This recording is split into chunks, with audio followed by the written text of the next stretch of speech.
Breaking news చూస్తున్నారు. PAC chairman ఎన్నిక nomination కి సంబంధించి పీఏసీ చైర్మన్ ఎన్నిక నామినేషన్ పర్వంలో ట్విస్ట్ చోటు చేసుకుంది. నామినేషన్ దాఖలకు మధ్యాహ్నం 1 గంట వరకు సమయం ఉంది. అయితే వైసీపీ తరపున నామినేషన్ వేసేందుకు సిద్ధమయ్యారు. ఎమ్మెల్యే పెద్దిరెడ్డి రామచంద్రారెడ్డి నామినేషన్ వేసేందుకు అసెంబ్లీ సెక్రటరీ కార్యాలయానికి వెళ్లారు. ఎదురు చూశారు, కానీ నామినేషన్ వేసేందుకు అందుబాటులో లేరు సెక్రటరీ. దీంతో ఆయన అక్కడ వేచి చూస్తున్నారు. మరీ ముఖ్యంగా ఆ సమయం అయిపోతుంది. మరీ ముఖ్యంగా 1 నిమిషం ఉంది. అప్డేట్స్ అందించేందుకు మా ప్రతినిధి కృష్ణమోహన్ సిద్ధంగా ఉన్నారు. కృష్ణమోహన్, అసలు ఇంతకీ ఏం జరిగింది? ఇప్పుడు నామినేషన్ తీసుకుంటున్న సిచ్యువేషన్ ఉందా? అసెంబ్లీ ప్రతిపక్ష సంబంధించిన వ్యవహారంలో ఏదైతే పిఎస్సికి సంబంధించి పిఎస్సి కమిటీకి పెద్దిరెడ్డి రామచంద్రారెడ్డి నామినేషన్ వేయడానికి అసెంబ్లీకి వచ్చారు. ఆయన ఆ నామినేషన్ పత్రాలు, ఆయన తరఫున నామినేషన్ పత్రాలు వేయడానికి ఆయన తమ్ముడు ద్వారకానాథ్ రెడ్డి, అలాగే ఎమ్మెల్యేలు బుచ్చేపల్లి శివప్రసాద్ రెడ్డి, చంద్రశేఖర్ రెడ్డి ఇద్దరు కూడా ఎవరైతే అసెంబ్లీ సెక్రటరీ ఉన్నారో అసెంబ్లీ సభ సెక్రటరీ ఛాంబర్ కు దాదాపు ఒక గంట ముందు చేరుకున్న పరిస్థితి. దాదాపుగా గంట సేపు చేరుకున్నప్పటికీ కూడా కమిషనర్ సెక్రటరీ అక్కడికి సెక్రటరీ జనరల్ అక్కడికి రాకపోయేసరికి ఇప్పుడే బొత్స సత్యనారాయణ చాలా ఆవేశంతో సెక్రటరీ హాల్ దగ్గరికి, ఆయన ఎల్ఓపీ లీడర్ గా ఉన్న బొత్స సత్యనారాయణ నేరుగా ఇక్కడికి రావడం జరిగింది. బొత్స సత్యనారాయణ చాలా ఆగ్రహంగా, కనీసం మీకు అధికారులకి టైం 1 గంట వరకు టైం ఉంది, టైం అయిపోతుంది, మీరు ఛాంబర్ లోపల కూర్చుంటే గంట సేపు ఎమ్మెల్యేలు నామినేషన్లు తీసుకునే దానికి వేటి పరిస్థితి ఉంటుందా? ఇది ఎప్పుడు జరగలేదు. పిఎస్సికి సంబంధించిన వ్యవహారంలో ఏదైనా సరే మీరు జనరల్ సెక్రటరీ ఒకవేళ అక్కడ లేకపోతే సంబంధించిన అధికారులైనా కూడా నామినేషన్లు తీసుకోవాలి కదా, మీరు ఎందుకు తీసుకోవట్లేదని చాలా గట్టిగా ఆయన ఆ తీవ్ర ఆగ్రహం వ్యక్తం చేసిన పరిస్థితి. వెంటనే అదే రూమ్ కి ఆపోజిట్ లో ఉన్న అచ్చెన్నాయుడు ఈ పెద్ద పెద్ద అరుపులని చూసి అచ్చెన్నాయుడు బయటికి రాగానే అచ్చెన్నాయుడు కూడా ఇదేం సాంప్రదాయం అచ్చెన్నాయుడు గారు, ఇది ఎప్పుడు కూడా ఎటువంటి జరగదు, నామినేషన్లు ఇవాళ జనరల్ సెక్రటరీ స్పీకర్ దగ్గర లోపల ఉంటే ఆ నామినేషన్లు తీసుకునే దానికి అభ్యర్థులుగా వేరే అధికారం ఉండాలి కదా, మేము 1 గంటకు లోపల నామినేషన్లు ఇవ్వాలని ఎందుకు మీరు నామినేషన్లు తీసుకోరని పెద్ద ఎత్తున ఆయన కూడా ఆగ్రహం వ్యక్తం చేసిన తర్వాత అచ్చెన్నాయుడు వెంటనే లోపలికి వెళ్ళి ఆ స్పీకర్ దగ్గరికి వెళ్ళి వెంటనే జనరల్ సెక్రటరీని పంపించారు. జనరల్ సెక్రటరీ బయటకు వచ్చిన తర్వాత కూడా బొత్స సత్యనారాయణ తన ఆవేశాన్ని తగ్గించుకోలేదు. వెంటనే మీరు 1 గంట టైం చెప్తుంటే కావాలనే ఉద్దేశం కూడా గంట సేపు నుంచి ఎమ్మెల్యేలు నామినేషన్లు పత్రాలకి ఇవ్వడానికి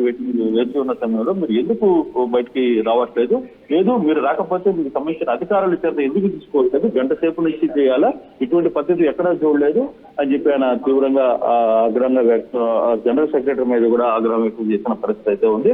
సో తర్వాత ఇప్పుడు ఎమ్మెల్సీలు ఆయన మళ్ళీ సత్యనారాయణ బొత్స సత్యనారాయణ అక్కడి నుంచి ఇది మంచి పద్ధతి కాదు, ఇటువంటి సాంప్రదాయాలను ఎప్పుడు కూడా చూడలేదని చెప్తూ అక్కడి నుంచి ఆయన తీవ్రంగా కొద్దిసేపు జనరల్ సెక్రటరీతో వాగ్వివాదం జరిపి ఆయన బయటకు వెళ్ళిపోయారు. ఇప్పుడు నామినేషన్ ప్రక్రియ అయితే జరుగుతోంది. లోపల నామినేషన్ తీసుకునే ప్రయత్నం అయితే. అంటే ఈ నేపథ్యంలో సెక్రటరీలకు సంబంధించి కావచ్చు, లేకపోతే అసెంబ్లీ అధికారులకు సంబంధించి కావచ్చు, ఎటువంటి ఎక్స్ప్లెనేషన్ ఇస్తున్నారు?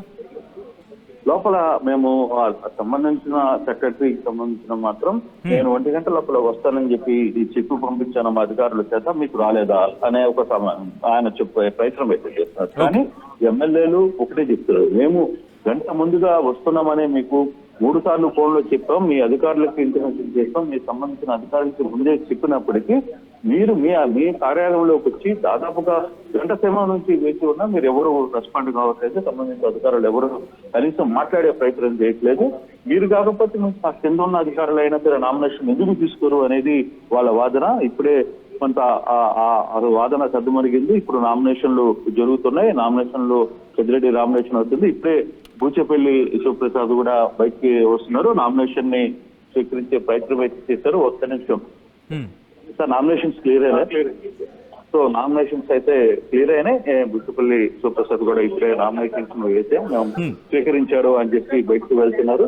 సో కొంత గందరగోళమైన పరిస్థితి అయితే జరిగింది. పిఎస్సికి సంబంధించి అసలు ఇప్పుడు పిఎస్సి వైసీపీకి వస్తుందంటే ప్రతిపక్ష పార్టీకి వస్తుందా లేదా అనే దాని మీద కూడా కొంత తీవ్రమైన చర్చ జరుగుతున్న పరిస్థితి మనం చూడాలి.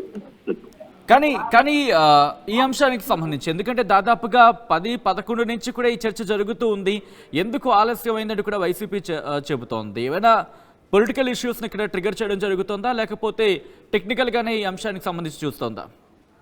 కొంత పొలిటికల్ డెఫినెట్ గా ఉంటుంది ఈ ఇష్యూలో.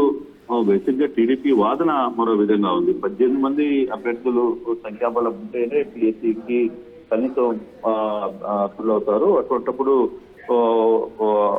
వీళ్ళకి 11 మంది ఉన్నారు కాబట్టి అది ఛాన్స్ ఉండకపోవచ్చు అనేది టీడీపీ తరఫున వాదన. అయితే సాంప్రదాయ ప్రకారంగా ఎవరు ఎంతమంది ఎమ్మెల్యేలు ఉన్నా బీజేపీ మాత్రం ఆ సంబంధిత అధికారులకి, సంబంధిత పార్టీ ప్రతిపక్షంలో ఉన్న సంబంధిత పార్టీలకి ఇవ్వాలి అనేది ఒక రోజున ఇప్పుడే ద్వారకానాథ్ రెడ్డి గారు బయట చేశారు. తన అన్న నామినేషన్ ని లోపల వేసిన పరిస్థితి అయింది.